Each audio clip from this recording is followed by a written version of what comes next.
За сайн байцгаана үзэгчдээ Ensure Talk подкастын маань ээлж дугаар 7 дугаар сард та бүхэнд хүрч байна.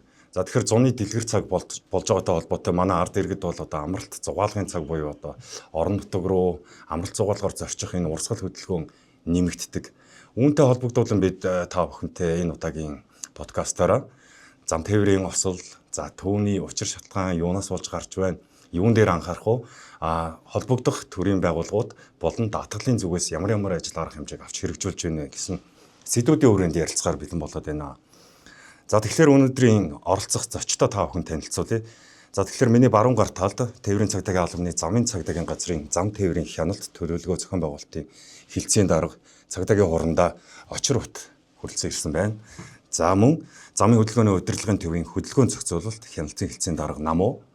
За МИГ даатгалын эрсдлийн удирдлагын хилцээний захирал Тэмүүлэн нар хүрэлцэн ирсэн байна. За тэгэхээр албан журмын даатгалын холбоо бол өөрөө одоо даатгалын тухай хуулийн 12 дугаар зүйлийн 1-р хэсэгт заасан энэ үүргийнхээ хүрээнд бол зам тээврийн ослыг буруулах, даатгалын тохиолдол, за түүнийг бас өршин сэргийлэх чиглэлийн чиг үүргийг хүлээсэн байгууллага байдаг. Энэ утгаараа бас салбарын байгууллагуудтай хамтарч ажилладаг байгаа.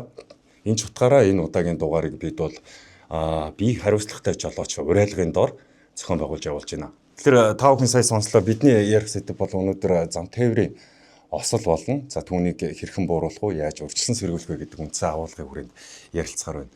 За тэгэхээр очир бат хурандаагаас асууя. 2025 онд бол одоо тээврийн цагдаагийн албанаас бол одоо зам тээврийн осол гэмт хэрэг зөрчлийн үзүүлэлтүүд гэдэг ийм жил болгон бол энэ одоо статистик тоон мэдээллүүдийг бол нэгтгэж гаргадаг шүү дээ, тийм ээ.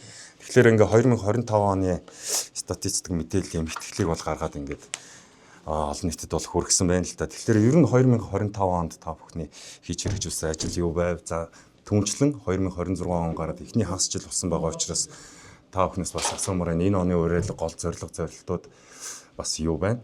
Энэ талаар яриа хэлье. Цагдаагийн байгууллагаас бол ер нь жил бүр энэ зам тээврийн осол зөрчлийг бууруулах үүнээс үүдэлтэй одоо нас оролт, гэмтэл, эд материалын хохирлыг багасгах энэ чиглэлээр урьдчилан сэргийлэх ажлыг бол тогтвол явуулдаг. За энэ ажлын хүрээнд бол 2025 онд бол ер нь согтуугаар тээвэрлэж жолоодж байгаа зөрчлийг багасгах чиглэлээр бас уусан бол бүү жолоод гэдэг арга хэмжээг 7 хоног бүр болон улсын хэмжээнд тэгээд нэгдсэн болон хэсэгчилсэн байдлаар хяналт шалгалтыг зохион байгуулсан.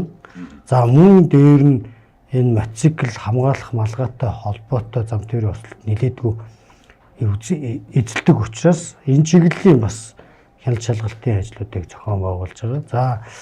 За мөн тээврийн ажлын техникийн бүрэн бүтэн байдал, за хурдтай холбоотой бусад одоо зөрчлүүд ялангуяа энэ орон нутгийн замд бас дийлэх хувь нь хүний амнаас ирсдэг, гэмтдэг энэ ослууд дийл хувийг эзэлдэг учраас энэ чиглэл рүү бас бид нэр хамгаалах усны хэрэглээтэй холбоотой хяналт шалгалт нөлөөллийн арга хэмжээ, аян арга хэмжээнүүд бол зохион байгуулдаг.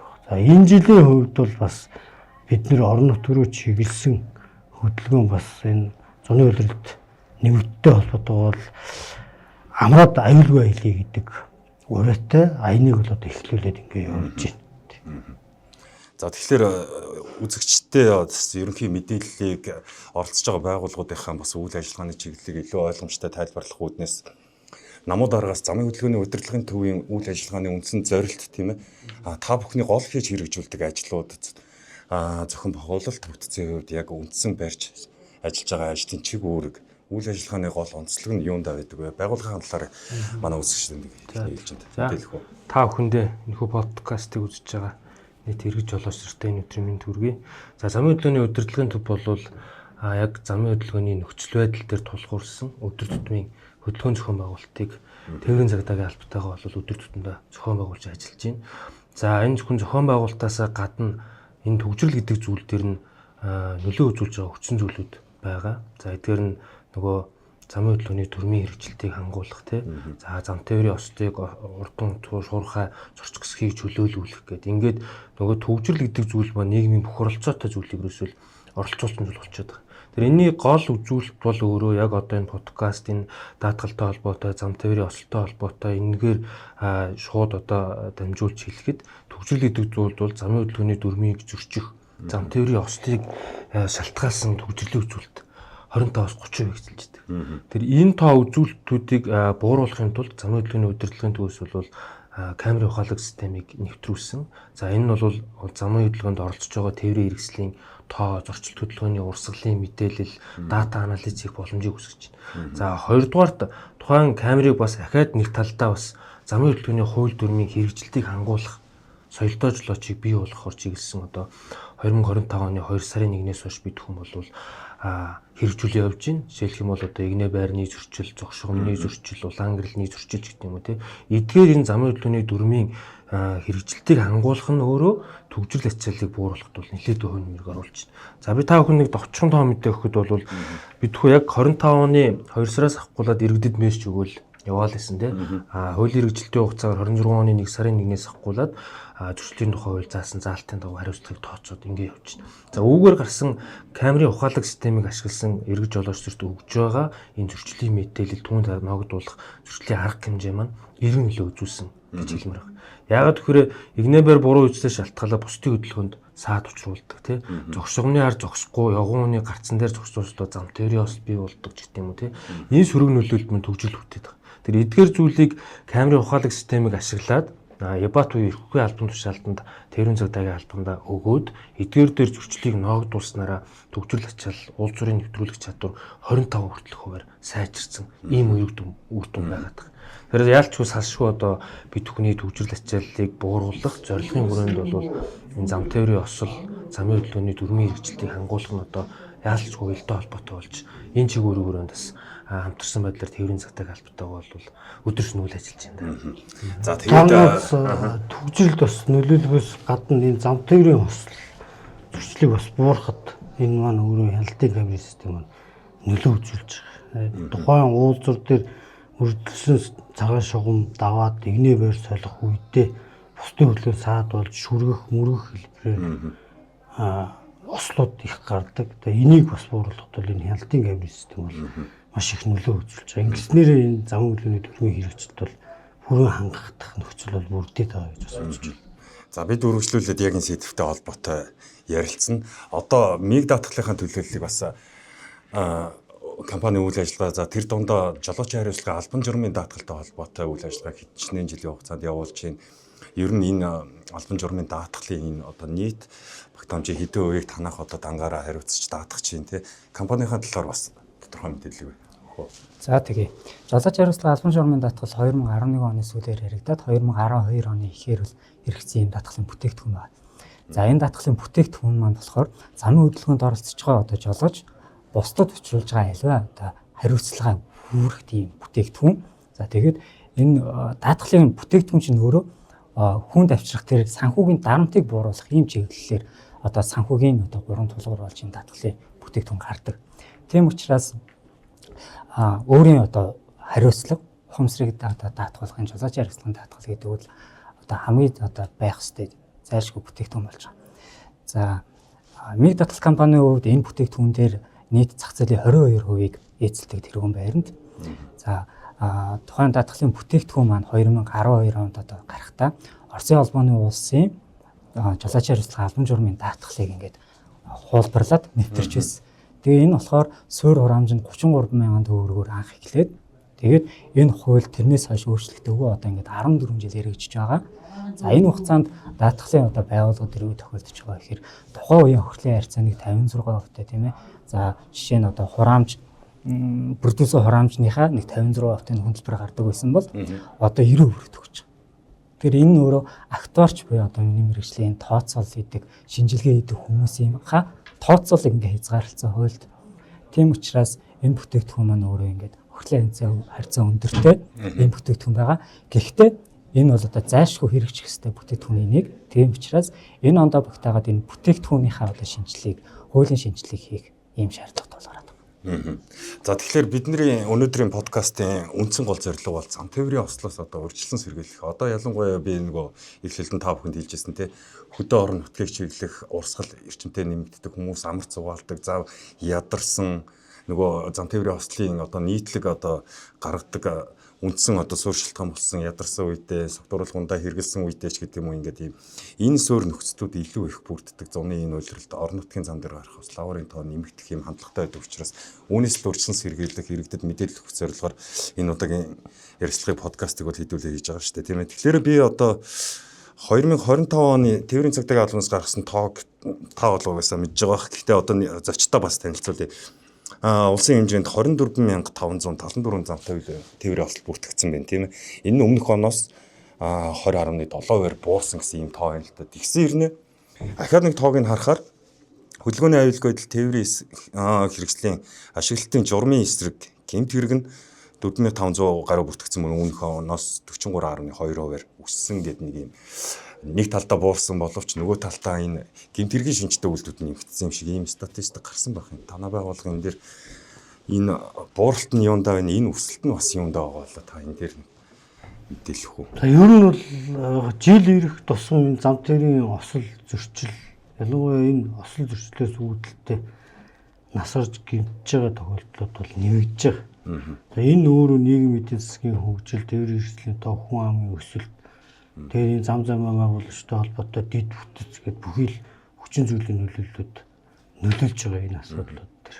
Жилдээ Монгол улсад одоо 500-аас 600 хүний амь нас хохирж байгаа. Үүнээс нэг 3000-аас 4000 хүн бас энэ тохиолдолд гэмтэж битдэг ийм том үзүүлэлт байгаа. За ер нь л нийслэл Улаанбаатарын хотын хэмжээнд бол ослын тоо бол өндөр байдаг. За үүнээс холбоотой тэр нас орж байгаа гэмтэж байгаа тоо нь бол харьцангуй бага. Явган зорчигчид энэ осолд өртөх тохиолдол нь бас нэлээдгүй их ийм нөхцөл. Энэ өөрөө Улаанбаатар хотын хөдөлгөөний нэгтгэршил явган зорчигчийн хөдөлгөөнтэй холбоотой ийм асуудлууд байгаа. Нөгөө талдаа орон нутгийн замд гарч байгаа зам тээврийн ослын тоо харьцангуй бага хэрнээ нөгөө нас орж байгаа гэмтэж байгаа тохиолдол маань их талдаа энэ талдаа болохоор нөгөө зорчигч тээврийн зорчигчд данаас охирох мөн жолооч за дээр нь мотоциклтай хөдөлгөөнд оролцож байгаа энэ тохиолдлууд гэм орон нутгийн замд оролцох нас оролт гэмтлийн тоо бол харьцангуй юм өндөр ийм байдаг. Ер нь бол энэ 500-аад нас орж байгаа хүний хуваагаад үүсэх юм бол согтуугаар тээврийн эсэл жолоодсны улмаас одоо гэмтэж нас орж байгаа энэ асуудал бол нэг 100-аас 120 орчим жилдээ. Нөгөө талдаа бас мотоцикл хамгаалах малгайтай холбоотой хүний амь нас орчих хэрэг осол хэрэг бол бас нэг 80-аас 100. За энэ дотор жил болгоно нэг 50-аас 60 хүүхдээ амь нас хохирдог. Ийм нөхцөл байдал байгаа. За тэгээд үлдсэн нөгөө нэг мөргөлдөх, шүргэлдэх хэлбэрээр бусад байдлаар хөдөлгөөнд оролцох. За тэгээд тэр хөдөлгөөнд оролцох үед одоо явган зорчигчд бас амнаас хохирох. Энэ ослууд нь бол дийлэх хоёуг л эзлээд байгаа ийм л тоо баримтууд байгаад. Албан журмын даатгагчдын холбоо бие хариуцлагатай жолооч уриалгыг дэвшүүллээ. Жолоочтой замын хөдөлгөөнд оролцохоос өмнө жолоочийн хариуцлагын албан журмын даатгалын гэрээний хүчинтэй хугацаа дууссан эсхийг шалгах. Хэрв дууссан бол гэрээгээ шинжилэн байгуулсны үндсэн дээр замын хөдөлгөөнд оролцоорой. Жолоочийн хариуцлагын албан журмын даатгалын гэрээг та хэдий идэж хаанаас ч захимаар байгуулах боломжтой. Дэлгэрэнгүй мэдээллийг албан журмын даатгагчдын холбоо пэйж хуудасаас болон www.amai.18-1177 дугаараас тус аваарай. Хариуцлагатай жолоочтой аян замдаа сайн яваарай. Албан журмын даатгагчдын холбоо.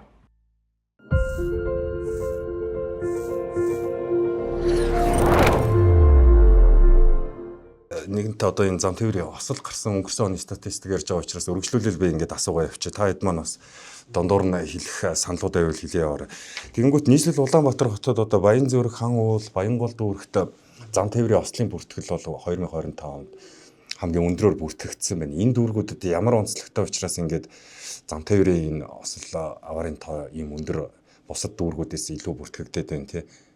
Нөхцөл шалтгаан та бүхэн одоо удирдлагын төвөөс хянаж байгаа дүн шинжилгээ анализ хийж байгаа.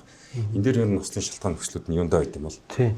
Тэр яг нөгөө тээврийн цагдаагийн албанд бүртгэж байгаа тоо бол яг нөгөө бүсийн дуудлагаараа ч гэдэг юм уу маш өндөр тоонууд гарна. Бидний зүгээс авч байгаа энэ зам тээврийн ослын бүртгэлийн тоо бол зөвхөн камерт бүртгэгдсэн дээрээс нөгөө төгжрөлд нөлөө үзүүлж байгаа остын тоогоор бид бүртгэж явж байгаа. Би зөвхөн тоо дурдах юм бол жишээлбэл 1 сард 183 ширхэг зам тээврийн осол бүртгэгдсэн байна. Яг төгжрөлд нөлөө үзүүлсэн одоо 2 машин мөргөлдөж гол гудам замууд дээр одоо удаан зорчих хэсгийг чөлөөлөхгүйгээс шалтгаалсан одоо ослын тоонууд гэсэн үг. За 2 сард 215, 3 сард 166, 4 сард 173 гээд 5 сард 174, 6 сард 140 гээд. Тэгэхээр эдгээр тоонууд маань нэг улирлын шинж чанартай болж байгаа. 1 2 3 дугаар сард гэдэг юм одоо цагаарын өндөрлөлттэй нөхцөл байдал халтраа болгоноос шалтгаалсан зам тээврийн ослууд гарч байна. Эргээгээ 6 5 6 сард буугаад ирж байгаа нөгөө халтраа болгоноос шалтгаалсан ослууд маань буурч байгаатай холбоотой болов гэж бодож байна. За ингээд дунджаар бол ерөнхийдөө бол 175 зам тээврийн осол сард бүртгэгддэг. Тэр энийг өдөрт нь аваад үзэхээр 5-аас 6 зам тээврийн осол бүртгэгдэж байна. Тэгэхээр энэ бол маш бага тоо шүү дээ. Энэ бол зөвхөн бидний замын хөдөлгөөний удирдлагын төвийн гол гудам замуудад төгжрөлд нөлөө үзүүлсэн зам тээврийн осол юм. Тэгэхээр ихэвчлэн гардаг таны хэлж байгаа дүүргүүд бол баян зүрх дүүрэгч хэлэх юм бол сансрын тойрог дээр. За энэ тойргууд дээр ер нь бол юуны офицерын тойрог дээр гэдэг ингээд тойргууд маань нэгсэндээ хаанвал дүүрүүд дээр гэдгэд чинь 25 оны судалгаа хийж ярьж байгаа бол бараг л нисхийн тойрог дээр ч гэдэг юм. Би ийм магадлалаар л болов гэж бодож байна. Тэр яагаад энэ аюулгүйн тойрог гэдэг нэртэй зүйл маань эсрэгээрээ яагаад аюултай тойрог болчихвоо гэдэг үнцэг харагдаж байна шүү дээ. Тэр энэ юунаас хамааралтай хөрөө замын одоо зорчилт тоо 2 буюу одоо нэвтрүүлэх чадварыг замын одоо чадамжинд хуваарлсан тоо юу VCR үзүүлэлт нь 2-оос 2.3 дахин өссөн. Энэ нөрөө нэг өсөндөө төвжирлийг бий болгох шалтгаан. Нэг өсөндөө замын хүртээмжгүй байдал болчихж байгаа. Тэр нэг аюулгүйн тойрог маань өөрөө аюулгүй ажиллах тоо хэмжээнээс хэтэрсэн учраас тэнд нэг замраагүй байдал бий болж байна. Тал талаас машинууд орж ирж байгаа нөхцөл байдал нь өөрөө жолооч нөгөө харагдах орчин буруу талтай өрүүлтэйгээ шалтгаалж байна тий. Энэ зүйл маань өөрөө эсрэгээр аюулгүйн тойрог дээр зам тээврийн ус гарах үндэс нөхцөл болж байгаа. Тэр энд бид бүхэн одоо нийслэлийн төсөвтөр ч гэдэм улсын төсөвтөр айлуулах энэ VCR үзүүлэлт буюу энэ хүртээмжгүй байгаа замыг өргөжүүлэхтэй энэ ажлыг нэлээдгүй хийж байна. Дээрээс нь байгаа уулзууруудыг энэ зам тээврийн осол ихээр бүртгэгдээд байгаа уулзууруудаар давхар түвшинд байх огтлцлыг бууруулах гэдэг байдлаар. Жишээлх юм бол 25 онд гэд нисхийн тойрог дээр одоо төр хугацаанд 1-р үештээр бол гэрэлтгөөтэй болгоцсон байгаа. 2-р үештээр бол давхар түвшинд болгоно. За өнгөрсөн жил бид хүмүүн адилхан замын зураглал хийгээд тэзүү боловсруулах шатанда бол баян бүрдийн тойрог, офицерын тойрогийг жишээлбэл 4 замын уулзуур дээрээс нь аюулгүйн одоо давхар түвшинд огтлцох хэмжээний одоо ажлын зураг даалгавар тэзүү боловсруулах одоо ажлын даалгаврыг энэ оны төсөв цуулгацсан хийгээ явж байгаа. Тэгэхээр би юу хэлэх гээд байна вэ гэхээр эдгээр гол уулзуур замууд маань ерөнхийдөө бол ачаалаа дийлэхээ болсноос шалтгаалсан нөгөө талдаа хүний нөгөө төгжирсэн стресс те тэр стресснээс шалтгаалсан таагүй байдал үздэг орчин аюулгүй байдал тэмдэг тэмдэглэгээний байдал энэ төгжрлийн өөрөө стресс нь өөрөө зам тээврийн осыг гаргах бас нэг үнцэг болов уу гэж бодож байна. Энэ зүйлийг бас та бүхэн маань судлаж үзвэл бас магадгүй нэлээдгүй тоо судалгаануудаас илэрхийлэх болов уу гэж бодож байна. Тойрог гэдээ ярьсан чинь юу яаж байгаа вэ? Яг тухайн хоёр дүүргийн нөхцөл байдал онцлогийг аваад үзвэл нутаг дэвсийн хэмжээ харьцангуй бус дүүрүүдээс бас тийм. Хүн амын нэгтршил, хүн амын тоо бол бас их байна. Дээр нь энэ хоёр дүүргээр дамжиж хөдөө орон нутгаас ирж байгаа орж байгаа гарч байгаа хөдөлгөөний тоо бол их байгаад байна. Тэгээд ер нь бол зүүн баруун талыг холбож байгаа хоёр дүүрэг байгаа. Тэгээ энэ нөхцөл байдлаас бол энэ зам тээврийн осол энэ дүүргүүдээр харьцангуй их гарах, дээр нь цагдаагийн боолт хийж дуудлага гэдэг бол их байгаад байгаа. За тэр төвжрэл саадалтай холбоотой асуудал гэхээс илүү эн чинь аюулгүй байдал. Явган зорчигчийн аюулгүй байдал, хөдөлгөөнд оролцогчдын аюулгүй байдал чухал байгаа. Ялангуяа нийслэл Улаанбаатар хотод. Тэгтэл бид нар чинь сүүлийн бараг 10-20 жил юу ярьж байгаа нөхөр төвжирлийг яаж төвжирл. Тий. Гэтэл өнөөдөр олон улсад энэ аюулгүй тойрог буюу энэ тойрог хөдөлгөөн яагаад байж байгаа, давхар түвшний зам, огтлцолгүй замууд яагаад хийгээд байгаа гэдэг асуудал бол өөрөө хүний аюулгүй талаас л гарч. Энэ тойрог хөдөлгөөн бол өөрөө тойрч хөдөлгөөнд оролцож байгаа гэх зам тээврийн осол гарахад тэр давгүй хөдөлгөөнд оролцож байгаа бол тухайн тээврийн хэрэгслийг шүргэх буюу мөргөх хэлбэрээр мөргөдөг. Энэ нь өөрөө ослоос гарах тэр эдийн засаг үр дагавар хохирлын хэмжээг бууруулах ийм үйлдэл бол хийгдэж. перпендикуляр мөргөлт буюу одоо хөндлөн замаас орж байгаа тээврийн хэрэгслүүд энэ хөдөлгөөнийг их хийх юм бол энэ түүний хүч нөлөөллөөс гарах хор хохирол нь бол эрсдэл нь өндөр байдаг учраас энэ аюулгүй хөдөлгөөнд орштой аюулгүй байдлыг хангаж ийм зүйлийг хийгээд явган зорчигчийн аюулгүй байдлыг хангахын тулд тухайн явган хүний замаар туулах замыг богиносгох. Тийм учраас зорчих хэсгүүдийг тусгаарласан арал хийж өгч явганы туулах зам хугацааг багасгадаг. Замын зорчих хэсгийн игнийний тоог багасгах, нарийсгах, тоог цөөлөх хэлбэрээр тэр тухайн тээврийн хэрэгслийн хурдыг багасгаж ингэж явган хүнийхээ аюулгүй байдал дээр ингэж замын байгууламжийг бол хүний аюулгүй байдал талаас нь зохион байгуулж хийдэг байгаа. Гэтэл манайх чинь бол ерөнхийдөө л одоо төвжил тал руугаа дүрхүү анхаарсан ийм нөхцөл байдалтай бас явж ирсэн. Тэгээ энэ нь бол бас нэг тодорхой хэмжээнээс алдаа байна гэж харагдав. Жишээлх юм бол одоо нөгөө Саппорогийн тойрог байж байгаа 4 зам болсон тийм. Тэгэл нэг маш их л яг очрот орондоо гэлдгээр сүргэлзэх хөнгөлцөх түүнээс шалтгаалсан тухайн тойрог маань бүр зогсох хэмжээний эрсдэлтэй болоод идэг. 4 замын уулзуур болгоод ирсэн чинь харьцангуй гайгүй болчихдог. Тэнгүүтээ тухайн гэрэл тохиотой уулзуурыг гэрэл тохионыг дүрмийг зөрчснөөрөө гарч байгаа зам тээврийн осол нь өөрөө нөгөө хүний амь настай холбоотой илүү их хохирлын түвшин өндөртэй нөхцөл байдал үүсгэж байдаг. За тэгэнгүүт эргээгээд ослгарх нь харьцангуй багасчлаа гэд уулзуурынх нь нэвтрүүлэх чадвар нь ослон багассан учраас сайжрлаагээд аваад үзэхээр төгжирч байна гэд төгжрлээ шийдээчээ гэдэг талаас манай эргэж жолооч маань зөвхөн гэрэл дохиог тээврийн хэрэгс зориулагдсан шүү дээ. Жишээлбэл яг Саппорогийн уулзуур дээр хойноосоо нэвтрэх тээврийн хэрэгс нь харьцангуй бага. Гэтэл бид хэдийн одоо өдөр тутмын одоо утсанд орж ирдэг дуудлага нь хойтлоо хоосон байгаа гудамж зам дээр яагаад гэрэл тохиогоо ногоон гэрлээ удаасаад байгаа юм бэ? Одоо уртлаа аваач, баруун зүүнтлээ аваач гэдэг. Гэтэл тэнд юу болж байгаа гэхээр нөгөө гэрэл тохиотой маань цуг явган зорчигчийн аюулгүй байдлыг хангасан ногоон гэрэл тохио цуг асчдаг. Нэгсэндээ инх тайвны өргөнчлөөний баруун талаар тухайн уулзрын баруун талаар инх тайвны өргөнчлөөг хойноосоо урагшаа урдаасаа хоошоо гарч байгаа явган зорчигчийн гэрэл тохио маань тухайн хойноос урагшаа нэвтрэх тээврийн хэрэгстэй зүг зэрэг асчдаг. Ийм нөхцөл байдал үүсдэг. Тэрнийг маань жолооч маань ойлгохгүй. Ингээд нөгөө баг санаатаагаар төгжрүүлээч гэдэг юм уу ингээд идэг. Гэтэл тэнд явган зорчигчийн аюулгүй байдлыг хангах үүднээс ногоон гэрлийг нөгөө явган зорчигчийн өөрийнх нь 1.2 м/с-ийн хурдан тохируулсан хугацаагаар тухайн тээврийн хэрэгслийн маань гэрэл тохио асч идэг гэдэг бас нэг ойлголтыг энэ нэвтрүүлгээс тайлбарлуулад нэг жолооч зүртэй хэлмээр санагдлаа л да. Би тэгээд таны хэлснээс яг үргэлжлүүлээ очрот буруундаагаар бас ер нь зам гэхээр энэ машин барьж яваа жолооч наруу энэ зорчих хэсэгтэй холбоотой зөвхөн одоо энэ зам дээр явж байгаа машин болон өөрийгөө одоо ингээд замын хөдөлгөөнийг зохицуулах дүрэн болон замтай холбоотой асуудал төвчрлэл гэдэг дээр ингээд жолооч нар энэ зам гэдэг ойлголтоо ер нь учир дутагдaltaй ойлгоод байна уу гэтэл тэнтэй явган зорчигч байна.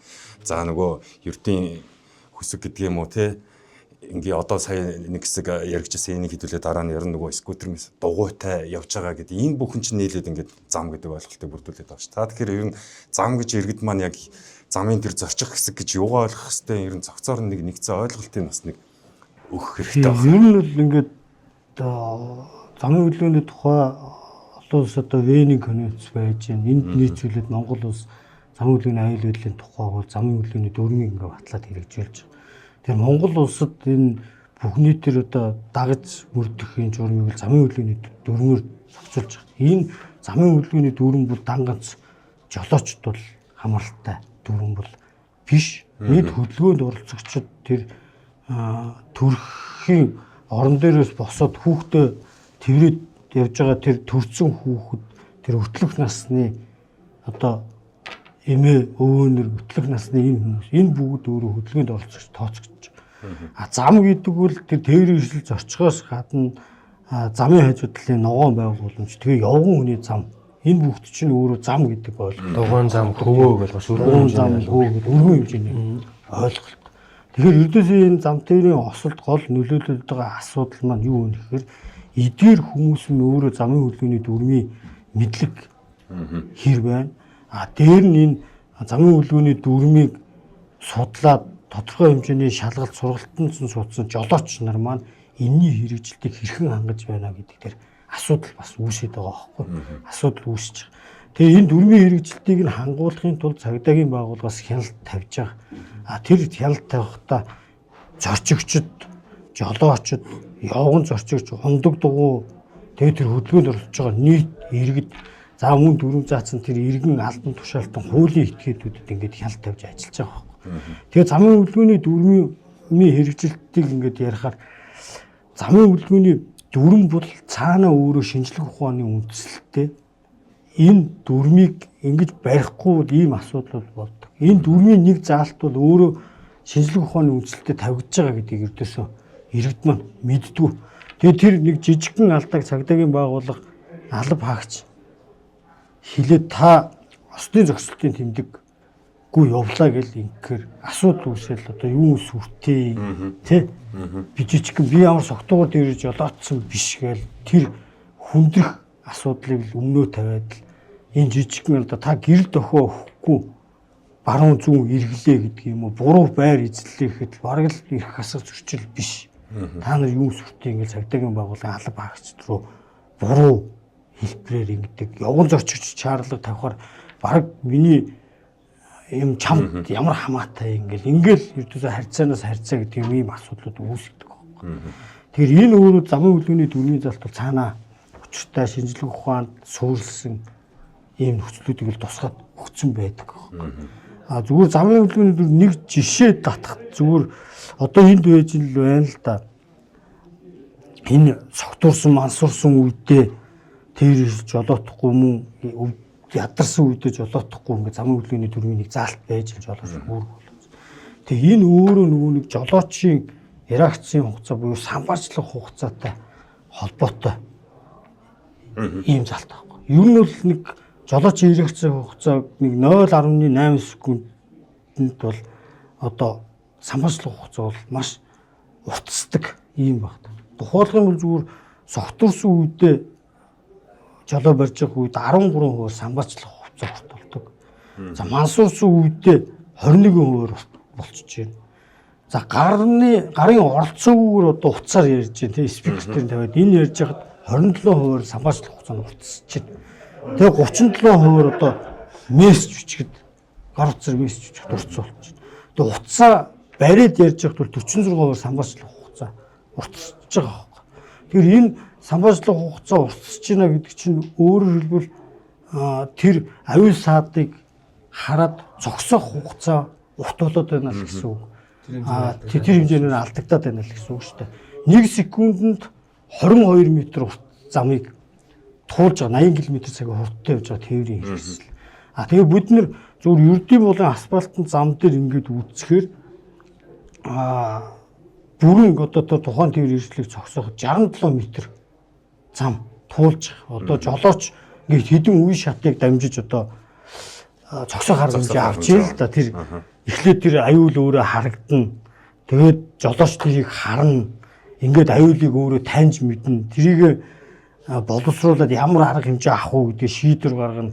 Арга хэмжээгээ авч эхэлнэ. Ингээд зогсоох арга хэмжээ авна гэдэг. Ингээд яваад тодорхой хэмжээнд зам туулахаар тэр 1 секундэд ердөөс тэр туулж байгаа тэр зам 2 секунд 3 туулж байгаа замд хэн нэгэн хүний амьдралыг шийдэх гэдэг байгаа. Тэгтэл бид нөгөө гар утсаар та ярьлаа гэд утсаар ярьсан гэл торгуул тавиад шийдэглэх өрсөн сэргийлэх чиглэлээр хяналт тавиад инхээр юу сүртэй юм гэдэг. Тэгтэл тэр гар утсаар ярьж байгаа 1 секунд 2 секундын асуудал дотор бүхэл бүтэн энэ хүмүүсийн амьдрал явж гинэ гэдгийг л өдөөсөө харахгүй байна. Тийм учраас замын хөдөлгөөний дүрмд та гар утсаар ярьж болохгүй шүү л гэж. Ийм заалтыг мансуурсан үедээ, согтурсан үедээ тэрж болж болохгүй гэдэг ийм заалтыг мөрдүүлэх гээд ороод тавьсан ийм хяналт тавьж байгаа байхгүй. Тэгээ энэ дэр бас нэг юм хэлэхэд энэ орон нутагт бас нэг ийм асуудлууд байгаа. Ядарсан үедээ буюу энэ хит ятсан нойргүцсэн үедээ бол тэрс жолоодж байгаа. Тэгээ хөдөө орон нутагт ялангуяа тийм жолооч нар ч үүрэг 4 цаг тийм энэ үед бол ингээд гэр бүлэрээ явж байгаад ингээд нэг өглөө бид нэр сэрээд харахтал нэг гэр бүлийн 4 гишүүн ах トゥ амрууд найз нөхд бидний дундаас ч алга болчихж байна шүү дээ. Тэгээ энийг нийгмээр ингээд яриалдаг замын тухай ойлголт ярихаар бүгд мэддэг юм шиг ярьдаг. Замын хөдөлгөөний дүрм ярихаар мэддэг юм шиг нэ цаад агуулга учир нь ойлгохгүй ингээд яваад байгаа. Тэгэд энэ ядарсан үеийг бас ингэж юу вэ гэдэг бас тодорхойсон байгаа байхгүй. Нэг цаг одоо тэр сайхан замаар сайн зассан гоё замаар одоо 100 км хурдтай явах нь 8 цагийн оюуны хөтөлбөрөсөнтэй тэнцэнэ. Тэгээ 2 цаг одоо муухай замаар явах нь 8 цагийн биеийн хөтөлбөрөсөнтэй тэнцэнэ гэдэг. Тэгэд ийм учраас замын хөдөлгөөний дүрмд ядарсан үедээ жолоодож болохгүй. Эргэн албан тушаалтанд нь та ядарсан жолоочийг замын хөдөлгөөнд машин бөрүүлж болохгүй шүү гэд үүрэгт нь ингэ заагаад. Тэгэхээр замын хөдөлгөөний дүрм бол өөрөө энэний цаана ийм үндэслэлтэй асуудлуудыг л тавьд өгсөн байна. Тэгэхээр энийг маш иргэд маань мэдэж энэ замын хөдөлгөөний дүрмийн хэрэгжилтийг хангах ийм шаардлага байгаад байгаа хэрэг. Цагдаагийн албаагч яагаад суурин болон суурин газарт осол гарцсан үед ослын зогсолтын тэмдэг тавих ёстой ингээд дүрм заагаад өгсөн байхад цагдаагийн албаагч тэрийг яагаад шалгаж байгаа гэдэг чинь өөр. Та хэд бод нийслэл Улаанбаатар хотод зам тээврийн осол гарч байна. Энэ бол осол гарлаа. Тэгвэл өнөөдөр ослын зогсолтын тэмдгээ гаргаж тавьж байгаа хэдэн жолооч байна.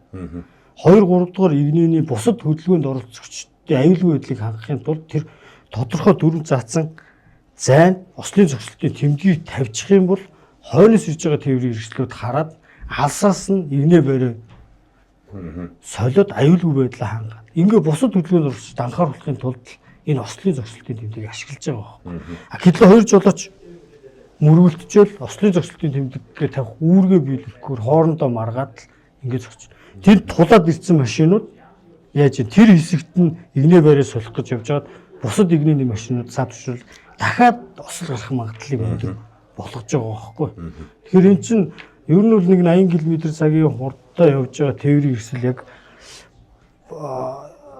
одоо асфальтан болоо энгийн хуурай зам дээр бол ер нь бүрэн зогсолт хийхэд бол нэг 150 м орчим аюу зай байгаа байхгүй.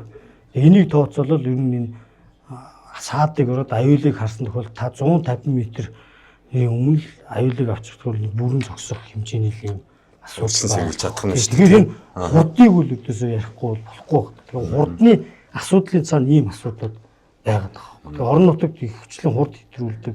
Тэгээ одоо бид нар чинь нэг ийм техникийн үзүүлэлтээрээ миний машин 260 м гээд 220 энэс дээш явах техникийн үзүүлэлтийг тэр хурдаараа давхих гээд байгаа байхгүй. Тэр бол уучлаарай.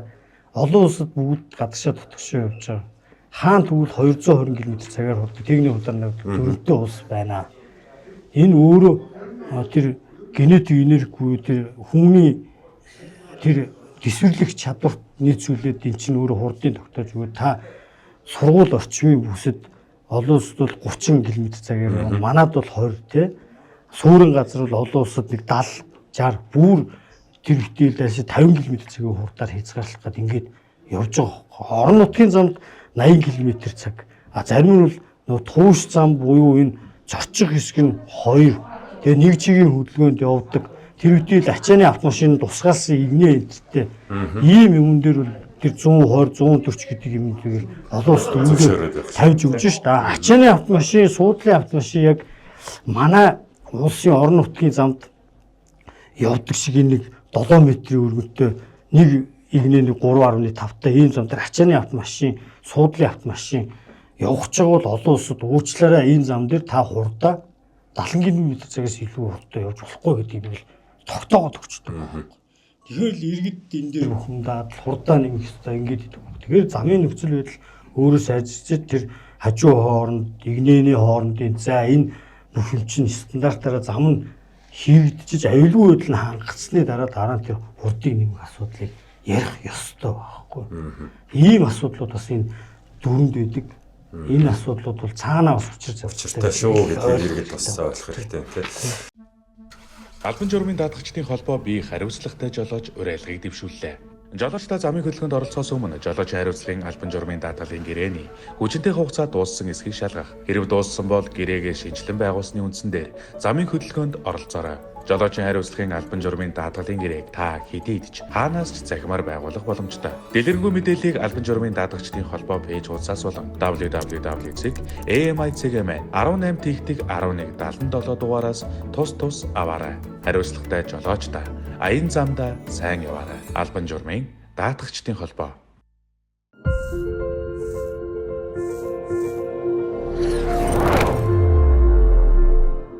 За тэгээд замын нийслэлийн ялангуяа нийслэл дээр те замын төвжирэлтэй ч холбоотой. За нөгөө талаас нөгөө эрсдлийг хэрхэн бууруулах уу? Нэгэнт одоо ингээд зам тээврийн осол зам дээр гарчихад үүнийг хоёр тал нэг талаасаа төвжирлийг бууруулах талаасаа хурдан шийдмээр байдаг. Нөгөө талаасаа хохирлоо барагдуулах талаасаа хурдан шийдмээр байдаг. Тэгэхээр энэ дээр бол даатгалын компаниуд бас тодорхой ажил арга хэмжээнүүдийг авдаг. Түрүү оны 7 дугаар сарын 9-ноос эхэлж хэрэгжиж эхэлсэн жолоочийн даатгалын тухай хуулийн 16 гэж санаад байна. Өөрчлөлт орсон шүү дээ, тий. Ослын тодорхой шалтгаануудад бол одоо тухайн одоо ослыг гаргасан хоёр талын этгээд тий. Одоо цагтаа дуутахгүйгээр хоорондоо ослын баримтжуулалтыг хийгээд даатгалын компанид хандаад тэгээд нөхөс төлбөрөө шийдвүлээд ингээд түргэн шуурхай тухайн одоо ослын газрыг орхих боломжтой болсон юм хуулийн зохицуулалт бол орцсон байна тий. Тэгэхээр 7 сарын 9-ноос хэрэгжиж эхэлсэн хугацаанаас хойш ер нь танай компанийн хувьд энэ дээр ер нь ямар хугацаанд хэрхэн шийдвэрлэж байгаа юм. Үнэхээр одоо цагдаагийн оролцоотой хэдэн хувь шийдэж байгаа. Цагдаагийн оролцоогүйгээр та хэдэн өрөө бий дагаад энэ тухайн ослыг ингээд газар дээр нь түргэн шуурхай шийдвэрлэх арга хэмжээг яаж авч ажиллаж байгаа. За энэ 25 оны 7 дугаар сард хууль шинжилэлт оруулсан энэ бол одоо маш зөв алхам болж байгаа. Энэ чинь өөрөө тодорхой хэмжээний төвжирлийг бууруулна.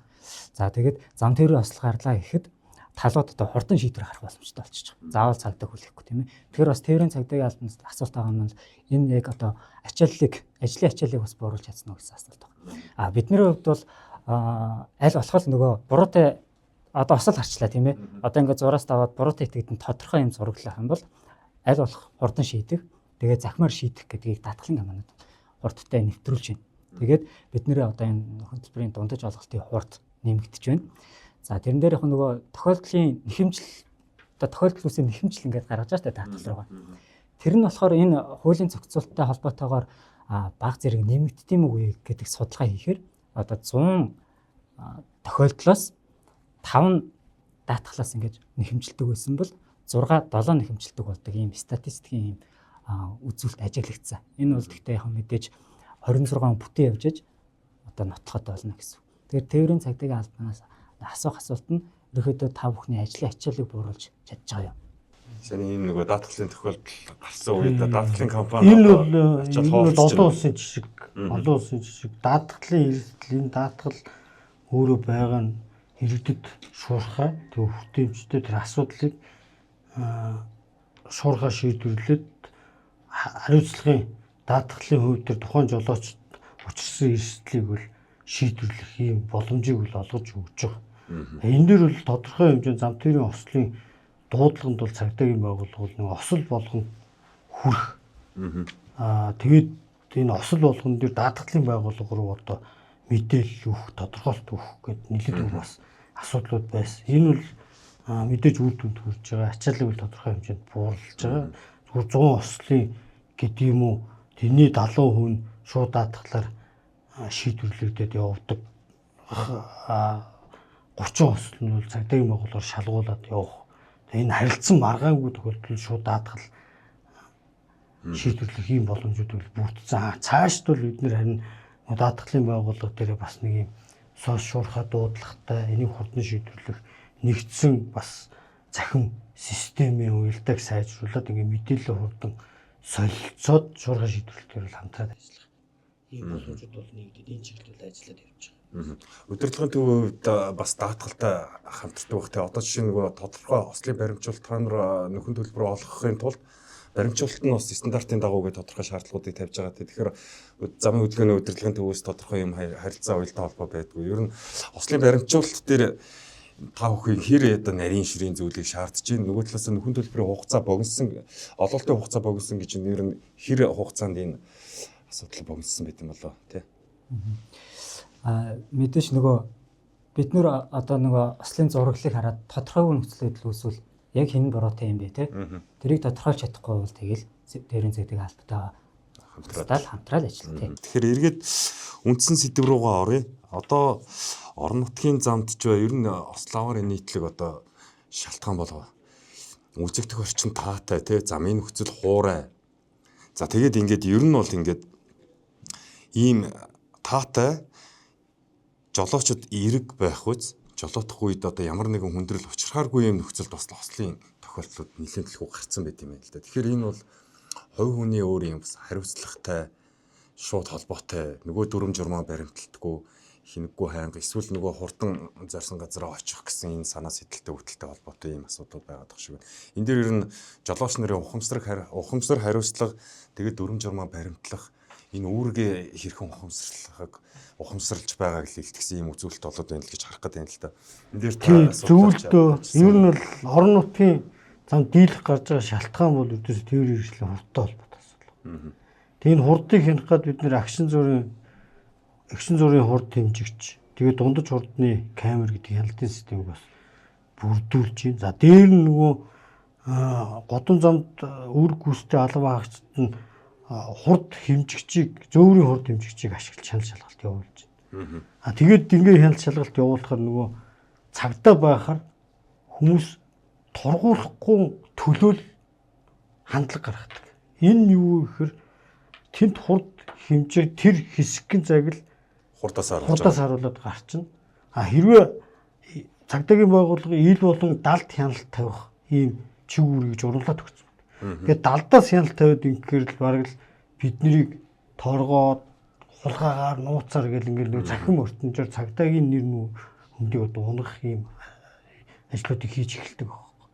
Тэгээ хамгаалах бүс зүүн гэхээр цагдаа тургуулахгүй төлөө жолооч өөр ер нь сандлахын ардуур ингэж хийсэн байж байгаа цагдаа харангуйтаа буцаагаа суулчих юм тохиолдол нийтлэг байгаа. Зүйлэхгүй гэдэг чинь ийм асуудал. Тэгээ орон нутагт гарч байгаа зам тээврийн ослын ер нь дийлэх шалтгааныг аваад хурд байна. За дээр нь хүүхдийн аюулгүй тээвэрлэл буюу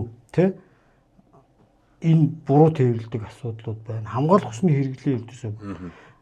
Орон нутагт байгаа иргэдээр байгаа аймаг орон нутагт байгаа нөгөө мотоциклж болоод байгаа малчид залуучууд маань өөрсдөө мотоциклийн хамгаалах малгай гэдэг юм уу энэ асуудлууд өвдөсөө хэрэглэхгүй юм асуудлууд байна. Тэр нь согтуугаар тээвэрлэж болоод байгаа асуудал. Бас нэг нь очроод байгаа нөгөө юу байгаа гэх тийм нөгөө бурууталтай өрүүлтэй тээврийн хэрэгсэл маань нийт улсын хэмжээнд 70% эзэлж байгаа. Үүнээс шалтгаалж нөгөө гүйц төрүүлэх. Тэгээ нөгөө хоригдсон газар гүйц төрүүлэх. Давааны өксүр газар эргэлт дээр ингээ хөл. Нөгөө талдаа тээврийн хэрэгслийн тэр техникийн бүрэн бүтэн байдлыг буруу хангадаг нэг юм асуудал байна. 20 дугаарт бас нэг өдөө орнот тохиолдод байгаа асуудал нь мал бас ихээр дайрагдаж мал мөргөж одоо амнаас алдар юм асуудлууд байгаад байгаа хөөе.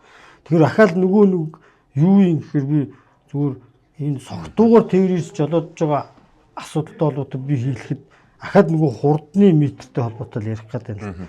Тэр хэвийн үед одоо самбарчлах хугацаа хүн бол нэг 0.4 секунд байдаг байхгүй. Тэгэхээр 1 секундэд 10 км/цагийн хурдтай явж байгаа тээврийн хэрэгсэл өөрөө 2.7 м замыг дуусчих. Ингээд 80 км/цагийн хурдтай явж байгаа машин бол 1 секундэд 22 м. 120 км/цагийн хурдтай явж байгаа тээврийн хэрэгслээр 1 секундэд 33.3 м-ийг туулчихж байгаа байхгүй. Гэтэл арх ууцсан үед самбарчлах хугацаа өөрөө 2.5 секундээр утасчихж байгаа. Тэгэхээр ердөөсөө энэ согтуурлуунд энэ самбарчлах хугацаа уртсаж байна гэдэг чинь өөрөө аюул саадыг л хараад зогсоох арга хэмжээ буруу аваад байна л гэдэг асуудал байна. Тэгээ хурдлаад байдаг. Дараагийн нэг асуудал дээр техникийн аюулгүй техникийн бүрэн бүтэн байдал гэхээр энэ манайхан чинь нөгөө хөдөө орон нутаг аялал жуулчлалаар яваад ингэхээр пүрүүс автомашиныг бусад автомашиныг өндөрлөж чинь зориултын биш өндөрлөгөө эрзээ хайчлаа тавьчих чинь. Ингээд ондоо машины амралтын затрыг ондоо машин тавьчих. Өөрөө хэлбэл хийж байгаа хэсгийг өөрчлөлт. Гэтэл энэ өөрөө тээврийн хэрэгсэл үйлдвэрөөсөө докторчлалтыг налуугийн үнцтэй тооцоод гаргах. Тэгээ энэ өөрөө нөгөө эргэлт тойроо ийм асуудал дээр онголдох нөхцөлийг бас бүрдүүлээд ингээд асуудал бас байна уу гэж бас нэг талаас нь харж байгаа. Тэгэхээр энэ асуудлууд төр манайхан бас харах ёстой юм шиг. Хоёрдугаарт энэ гэрэлтүүлэх хэрэгслийг маш буруу хэрэгжилж байна, тийм. Завхууддааны төвүүд дээр авчираад янз бүрийн лед гэрэл энтер хийж байна. Одоо энэ чинь ер нь бол тээврийн хэрэгсэл гэдэг чинь стандартаараа одоо бидний энэ өрөөд сууж байгаа дөрвөн гэрлийн энэ одоо бүрхүүл гэж хэлэх юм бол энэ тохирсон стандартын гэрэл ийм амптай ийм ламп тохирно гэд үйлдвэрөөсөө заагаад байна. Гэтэл бид тэр гэрлийн парнд ондоо гэрлүүд авчиад хийчихэж байгаа. Тэгэхээр нөгөө тусгалын хугарал гэдэг юм жолоочийг гялбуулах нөхцөлийг бүрдүүлдэг ийм асуудал байна. За буруу буюу баруун буюу буруу үрдтэй тээврийн хэрэгслийн хувьд бол гэрлийн тусгал бол үндсэндээ тэр хөдөлгөөний батлагдсан тал буюу зүүн талын хөдөлгөөнтэй улс орон баруун талын хөдөлгөөнтэй улс оронд бол яг энэ тэрийгээ дагаад батлагдсан талаа дагаад замынхан замын байгууллагад тэмдэг хөдөлгөөн зохицуулах техник хэрэгслэн тэндээ зориулагдана. Тэрнгээр зорж байгаа тээврийн хэрэгслийн техникийн нөхцөл тэндээ зориулж хийгддэг. Гэтэл бид нар зүүн талын буюу зөв хүрттэй тэгээ баруун гар талын батлагдсан талын хөдөлгөөнтэй байж энэ буруу талтай хүрттэй тээврийн хэрэгсэл ороод ирэхээр яах вэ? Гэрлийн тусгал өөдөөс ирж байгаа явж байгаа тээврийн хэрэгслийг өөдөөс нь гялбуулах нөхцөлийг. Хэрэв зөвийг бид нар оруулаад ирвэл эн чинь зорчих хэсгийн баруун гар талд тавьж байгаа явган зорчирч гарцаар гарч байгаа хүний харна анхааруулах тэмдэг юмнуудаа харна. Ингээд нөхцөл бүрдэх гэсэн. Тэгээд энэ гүйс төрүүлэх үйлдэл хийх, саадыг туурин гарах энэ асуудлууд дээр мөн ялгаа авахгүй нөгөө жолооч хоног гүйж тарахад бол бүтэн гардаг. Ингээ осол гарах шалтгаанууд. Тийм энгийн нэг зүгээр саваагүй ч нэг асуулт асуучих танаас. Одоо ингээд нийт тээврийн хэрэгсэл буюу тэр дундаа одоо энэ автомашины 60 70 орчим хувь нь одоо буруудалтай өрүүлтэй автомашин болчиход байна шүү дээ. Тэгэхээр нийт байгаа машины чинь 60-70% нь буруу талтай өрүүлтэй юм бол тэрэнд тохирсон зам хөдөлгөөний урсгалч гэдэг юм уу, зам хөдөлгөөний дөрөндөө өөрчлөлт оруулах уу? Энэ одоо байж болох хувь руу байж болохгүй шалбалаа юм ярьж байгаа гэж хэлэх үү? Яг нь энэ бол зүгээр хувьдрын хувьд бол санал байж болно. Тэгээд 25 оны 7 сарын 9-нд зам хөдөлгөөний аюулгүй тухай нэмэлт өөрчлөлт орсон. Өөрөөр хэлбэл энэ өөрчлөлтөөр бол 2030 онд Монгол улсад замын хөдөлгөөнд оролцуулах зорилгоор энэ баруун буюу буруу үртэй тээврийн хэрэгслийг хөдөлгөөнд оролцуулахыг хориглосон юм хуулийн заалт орцсон. Импортоор оруулж ирэх нь орцсон. Харин импортоор юу орж ирэх юм гэхээр тэр үжигслэн худалдаа, спортын уралдаан тэмцээн энэ зорилтоор бол оруулж ирж тэндээ тэмцээн уралдаан үжигслэндээ оролцоод буцаагаад авах боломжтой. Нутаг дэвсдэр хөдөлгөөнд оролцох зорилгоор энэ төрлийн тээврийн хэрэгслийг оруулах бол хориглосон. Тэгэхээр энэ асуудлууд бол бас яг энэ хуулийнхаа хэрэгжилтэнд нөгөө замын хөдөлгөөний нэг одоо баруун талаар ингээд хууль баталсан юм байгаа учраас энэ хуульдаа нийцээд одоо тээврийн хэрэгслүүд маань 20 жил ярьсан асуудал маань яг 25 оноос хэрэгжиж эхлэх нь тийм. 20 жил ярьсан асуудал маань харин яг зөв шийдлээ болоод цаг хугацаатайгаар хүмүүст мэдээлэл өгөөд явуулж байгаа юм. Тэгэхээр одоо манай үзэж байгаа иргэд жолооч нар бол одоо шинээр тий автомашин худалдаж авах гэж байгаа бол одоо энэ ч 26 он гэдэг чинь төлөвлөж байгаа бол та 4-5 жил тээврийн хэрэгсэл урагч байгаа бол урагчл байгаа бол одоо ер нь буруу талдаа өрөвтэй тээврийн хэрэгслийг бол ингээд аюулгүй байдал талаасаа тийм. Дээрээс нь хөдөлгөөн зохион байгуулалт талаасаа ч гэсэндээ буруу талдаа өрөвтэй бол маш ивгүй болчиход байгаа. Одоо хөдөлгөөн зохион байгуулалт дээр гэж дууг нь банкын баруун эргүүлэх хөдөлгөөнийг дэмжих байдлаар төгсгөлийг бууруулна гэдэг арга замыг хийхээр яг үхээр нөгөө буруу талдаа өрүүлтэй машин маань байнгын баруун эрх хөдөлгөөнөөр одоо хөдөлгөөний зохион байгуулалт ихээр нөгөө буруу талдаа өрүүлтэй машины багнанд явган зорчигчийг хаачдаг. Тэрнээс л зам тээврийн осол гардаг. Нөгөө хүний аймнаас ид хөрөнгө. Тэр бидхэнд нөгөө нэг энэ байгаа боломжууд маань одоо 1000 одоо бидний чиг үүрийг нь төвжрэл ачаал гэж байгаа боловч бидний үндсэн зорилго бол хөдөлгөөний аюулгүй байдлыг хангаж хүний аймнаас ид хөрөнгө хохирлыг бууруулах чиглэл гол зорилгоо болгоод түүндээ таарсан зохион байгуулалтыг хийнэ гэдэг маань өөрөө маш том бодлого болчихдог. Өөр төгжрөл гэдэг үнцгөрөө биш нэг хүний аймнаас нэг гэр бүлийн аюулгүй байдал гэдэг маань аль аль талаасаа хамтын оролцоотой байх учраас эргэж жолооч маань нэлээд хөдөлгөөндөө соёлтой замын хөдөлгөөний хууль дүрм гэдэг бол яг очроо дараа хэлдгээр бол зөвхөн таны энэ төгжрөл гэдэг асуудал биш таны аймнаас эрүүл мэнд бусдад нөлөөлөх тэр сөрөг үр дагаврын бүгднгийнх нь одоо баталгаа болсон хууль байгаа шүү гэдгийг л ойлгох хэрэгтэй. Одоо зуны дэлгэр цаг манай Монгол улс бол нөгөө эдийн засгаа солонгоруулна гэдэг агуулгаараа гадаадын жуулчлал, аялал жуулчлалыг Монгол улсад одоо төлөхөө дэмжиж байна. Энэ утгаараа бас жуулчдын тооч нэмэгдэж байгаа.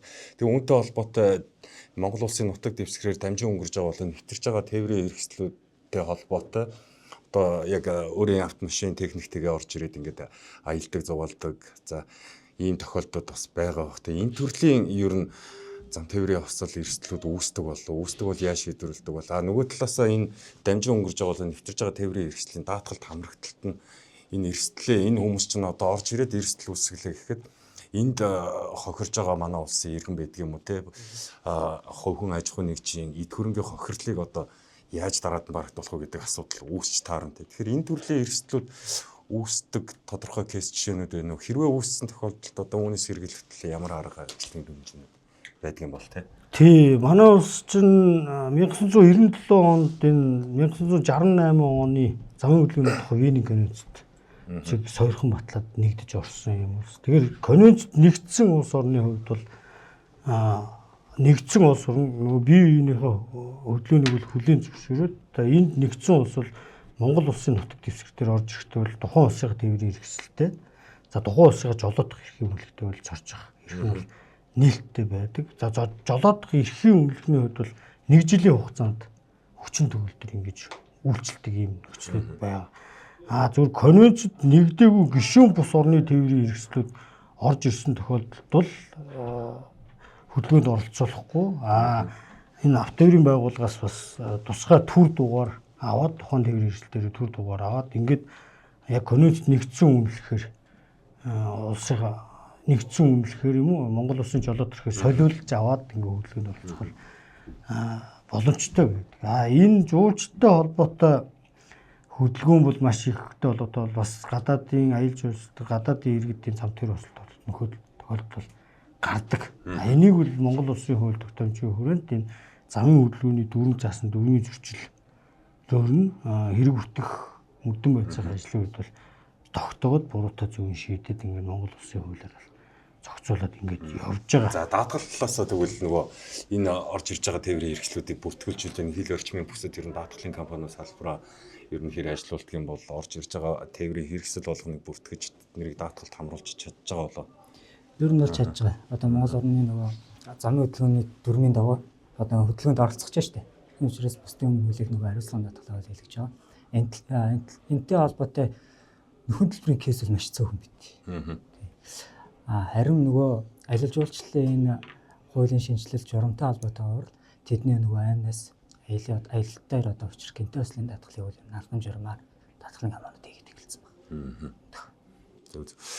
За ингээ хэдүүлээ бас нэлээдгүй хугацаанд ярилцлаа. Ингээд яриад агуулгыг нийтэд нь ингээд базаад харахаар ер нь бол иргэдийн ухамсар хандлагаа дэвшлүүлэх, замын хөдөлгөөнд соёлтой оролцох, хүлээцтэй байх. За тэгээд өөрийн болон бусдын амь насыг тээж яваагийн хувьд те. За даатгалаа хийлгэх ёстой. За замын хөдөлгөөний дүрмээ баримтлах ёстой. Ядарсан болон хувийн өөрөөс шалтгааллах эрүүл мэндийн болон тухайн үеийн орчны нөлөөллийг таагүй нөхцлүүдийг одоо арилгасны дараагаар хөдөлгөөний өргөжлүүлэгч гэдэг юм уу ийм олон талын ийм асуудлуудыг зөвхөн одоо тэр өрүүлийн хард сууж байгаа хүн өөрөө хүний амь насыг хариуцаж бусдын өмнө хариуцлага хүлээж байгаа хувьд бол бас анхаарах шаардлагатай байх нэ. Тэгэхээр эндээс ингээд харахаар бол жолооч нарын ухамсар энэ хариуцлагын асуудал гэдгийг бол жолооч нарын гэлтгүй ер нь монголчууд бидний өөрсдийн те нэг нэгэндээ хүндэтгэлтэй замын хөдөлгөөнд ч бай аливаа нийгмийн харилцаанд орохдоо соёлтой байх энэ асуудал бол туйлын чухал байна те.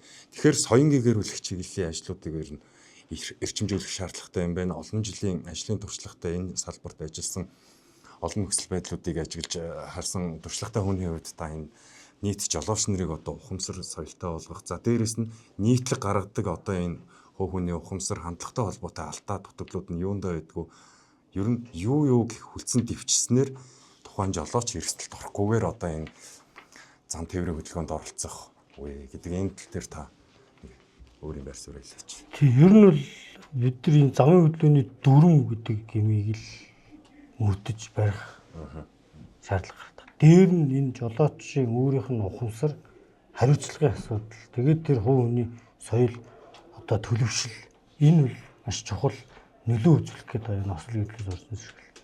Манай улсын иргэд чинь гадаадын олон оронд очихдоо онгоцноос уугаад тентхийн дүрмийг мөрдөж Монголдо буухаараа дүрм зөрчид чөлөөтэй яваад миний ирэх гээд ингээд яваад байдаг ийм нөхцөл байдал байна. Тэгэхээр тэр энэ бол ердөөсөө шууд энэ хөдөлгөөнд оролцогчдын манай улсын иргэдийн хүмүүсийн ухамсар харилцагтай шууд холбоотой. Замын хөдөлгөөний дүрмийг мэдгүй нэг хэсэг байна. Бид нэр одоо ингээд ерхий улсын сургууль хүүхэд бол мэдгүй байх. боломжтой. тэрийг бид нар бас хүлээн зөвшөөрч болно тий. Тодорхой хэмжээний сургалт мэдээллийг аваагүй байж болно. Гэтэл бусад иргэдийн хувьд мэддэг хэрнээ мэддгүй юм шиг хөдөлгөөнд оролцдог. Ийм нөхцлүүд байгаад байгаа.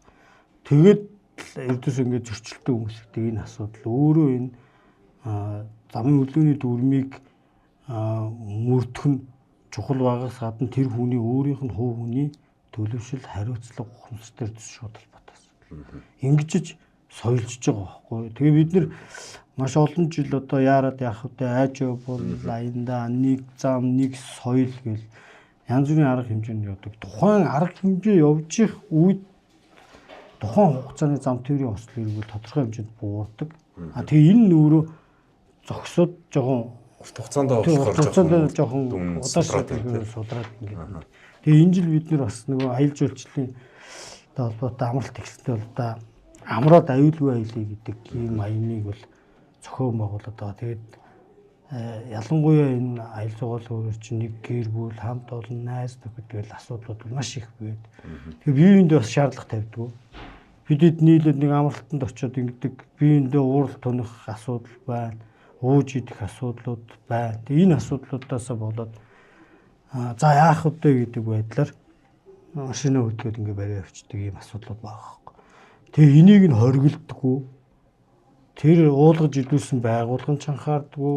Ууж идэж яваа, наригдс ингэж яваа хүмүүс нь ч тэрэн дээр биеийн дээр шаардлага тавьдаггүй. Нэг машин суудсан ирнэ хурдан яваараа давхаараа гэдэг тийм. Гэр бүлээс болгоцсон байдаг. Нэг газар зогсоод биесээ дамарна салхилчаад суухаараа хамгаалах хүснүүдийг зуудгүй. Энэ хамгаалах хүсгээ халууцаад ингээд хүүхдүүд ердөөсөө хайх хэмжгүй орхичдаг. Тэгээд машиныхаа дээдлийн лүүкээр гаргаа салхилуулаад ингээд явдаг. Тэгээд тэр нөгөө туулж байгаа зам нөгөө түрүүний ярьдаг хурдар нэг тоорн зүгшгтэл нугсан тасраад юм уу шидэхэд ингээд айн насна өгчдөг асуудал байна. Тэгэл ууж идээд ингээд явбал орой өдөрч байхаараа нөгөө хүүхдээ майхныхаа хажууд чинь майхны хажууд машинаа тавьчихдаг. Тэгээ хөдөлгөөн эхлэхдээ 3 настай 4 настай харагдахгүй тий. Нөхөж яваа хүүхд сүйдэрт нь хөвж байгаа хүүхдийг дээгүн гараад 8 насны хүрэж. Тэгээ энэ өөрөө цэвэр энэ бидний хариуцлагагүй асуудлаас болоод байгаа. Тэгээ энэ дээр нэг юм нэмээд хэлчих зүгээр одоо дулааны үйлрэлч эхэлчлээ. Тэгээд ер нь энэ хаврын үйлрэл дулааны үйлрэлд энэ мотоциклтэй хөдөлгөөнд оролцогч нар маш их өсөж байгаа. Тэгээ энэ дэр манад ирдэг гомдол нь мэдээ дуу чимийн асуудлууд байгаа тий. Ахмад настай хүмүүс эрүүл мэндийн шалтгаантай хүүхдүүд байхад дуу чимээ гаргадаг асуудал.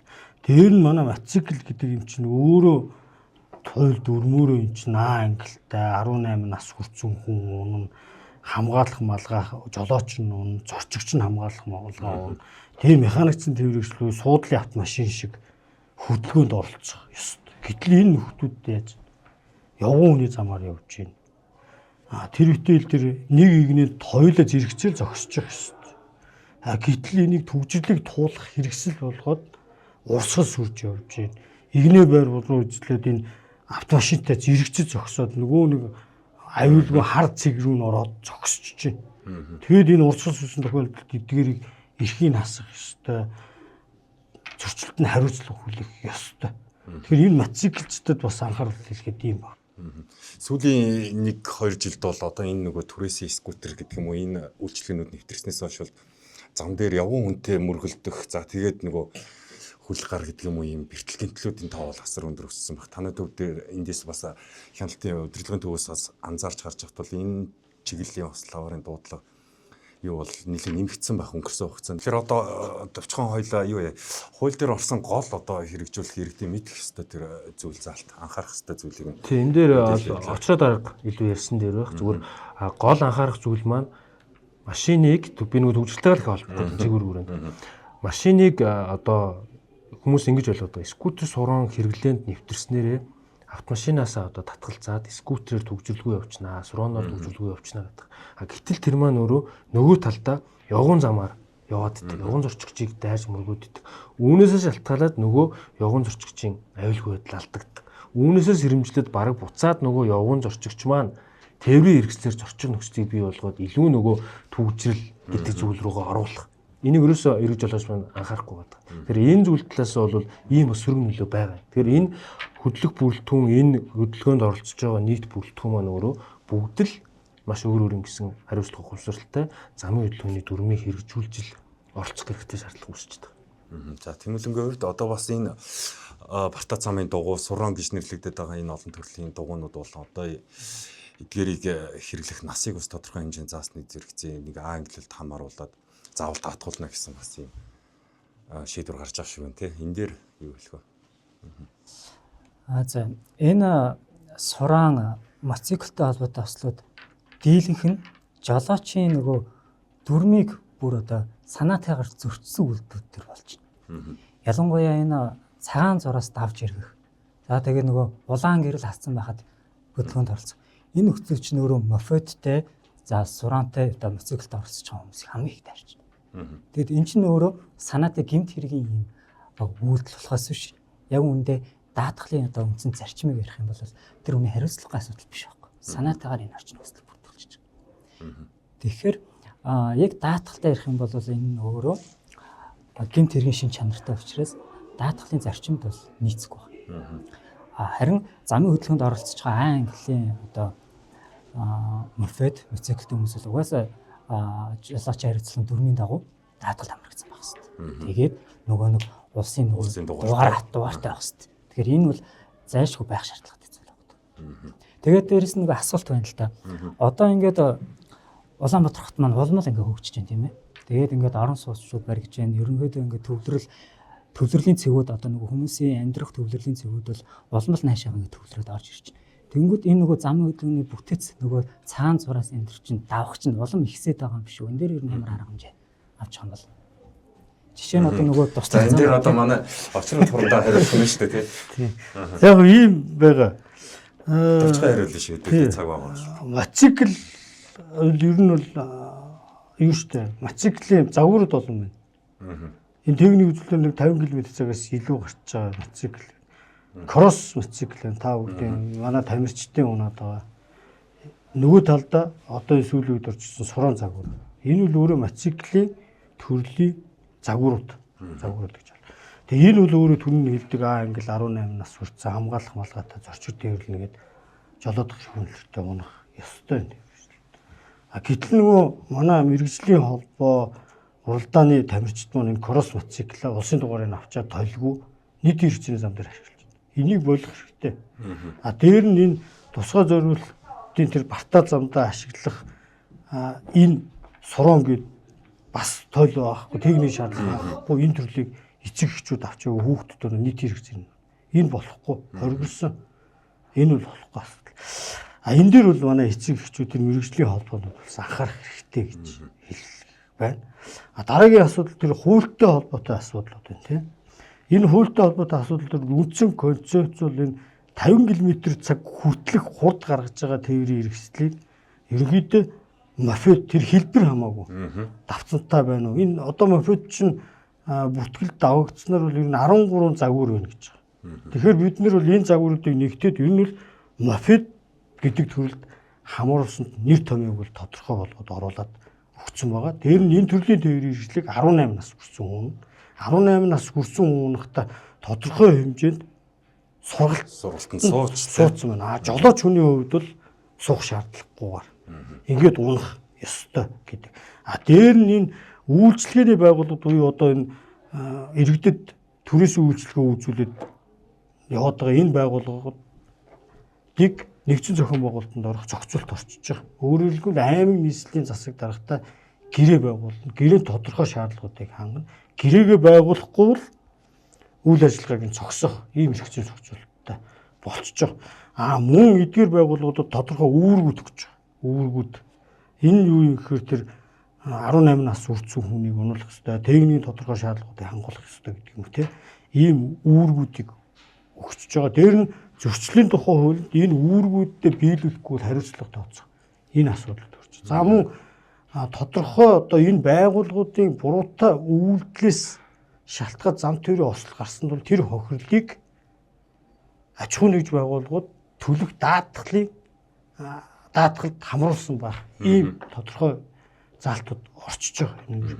За мөн энэ дээр юуны улсын бүртгэлд оруулах одоо тэр түрээслэгч байна уу, энгийн иргэч байна уу эдгээр улсын бүртгэлд оруулж дугаар авч хөдөлгөөнд хийж ийм зохицуултууд ороод байгаа маа. Тэгээ яагаад тэр сургалттай холбоотой заалт орсон гэхээр өнөөдөр бидний үр хүүхдүүд 10-ууд ер нь энэ 10 хүртэлх насандаа ундаг дугуугаар яаж оролцох юм? 10-аас 14 насандаа энэ ундаг дугууг унаад яаж оролцох юм?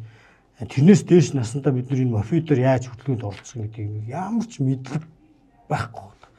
Тийм учраас өнөөдрийн проблемууд үүсээ тэр явган хүний замаар яваад автомашин сүлжээд насан туршаагүй хүмүүс унаад ингэж яваад байгаа.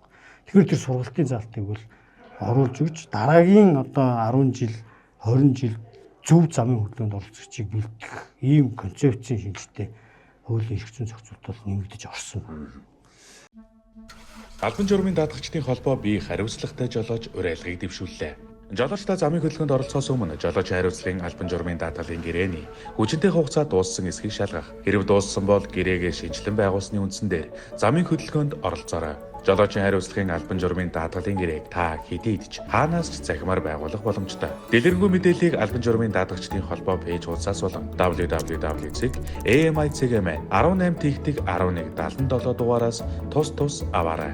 Хариуцлагатай жолоочтой аян замдаа сайн яваарай. Албан журмын даатгагчдын холбоо.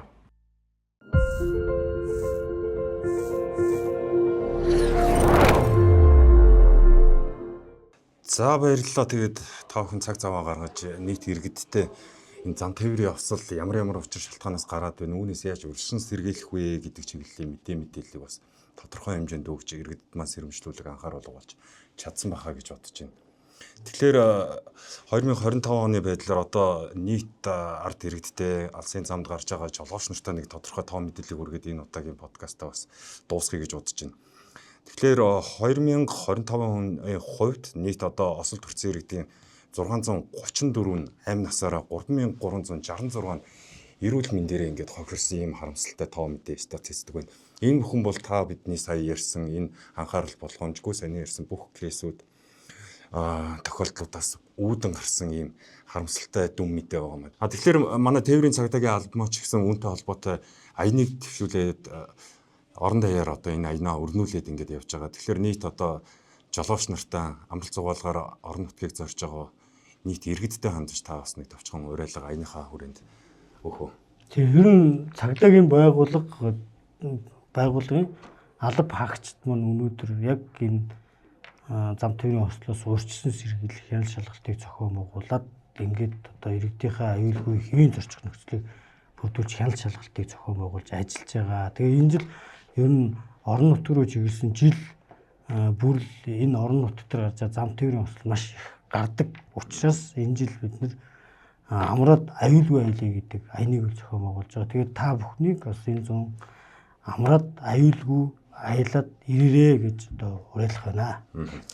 За намайг дургуй үед бас энэ зам тээврийн осол аваар энэ хүү эрсдэл чинь өөрөө бас нийслэлийн зам тээврийн төвчрлийн бас тодорхой суурь шалтгаан төвчрэл үүсэх зам дээр бүглэрэх бас нэг юм ноцтой хэлбэрүүдийн нэг болчиход байгаа тийм ээ. Тэгэхээр энэ талаас нь та бас зам хөдөлгөөний удирдлагын төлөвлөж энэ дээр бас юу хэлэх вэ? Тийм. Иргэд маань голцоо нөгөө нэг торгоод байна, торох аргаслаа олоод байна гэдэг байдлаар хараад байгаа. Яг үндэ бол энэ өөрөө нийтийн эрх ашигын төлөө хин нэгний эрүүл мэнд, аюулгүй байдал, нөгөө төвжлээс шалтгаалсан цаг хугацаа, үүнээс шалтгаалсан эдийн засгийн хоригхрол энэ бүхнээс л та бүхнээс урдсан сэргийлэх, тэтгэрээс урдсан сэргийлэх байдлаар л илэрхийлж хийж байгаа. Тэгэхээр өөрөө замын хөдөлгөөний дүрм гэдэг бол таны амьдралын дүрм байх ёстой. Энэ бол нийтийн дүрм байх ёстой. Бүгд нэг нэгэндээ хүндэтгэлтэйгээр замын хөдөлгөөнд соёлтой оролцох юм бол бид төвжирлгүй, аюулгүйгээр л зорчих, хохирлгүй, хогохрол багтаа учрна. Тэр яг саяны хэлээд байгаа энэ тээврийн цагдаагийн албаас гаргаж байгаад амраад аюулгүй аяллаа гэдэг дээр би яалчихгүй нэг зүйлсээ орж ирлээ дээ.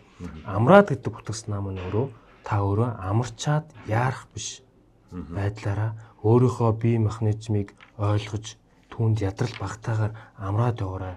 Амрахгүйгээр уртын замд явах чинь өөрөө таны гэр бүлийг илүү аюултай байдалд оруулаад байна гэдэг үднээс л энэ уриалгыг гаргаж байгаа бол уудж байна. Тэний жолооч нартай одоо амраад аюулгүй аялахыг бас уриалж хэлмээр байна.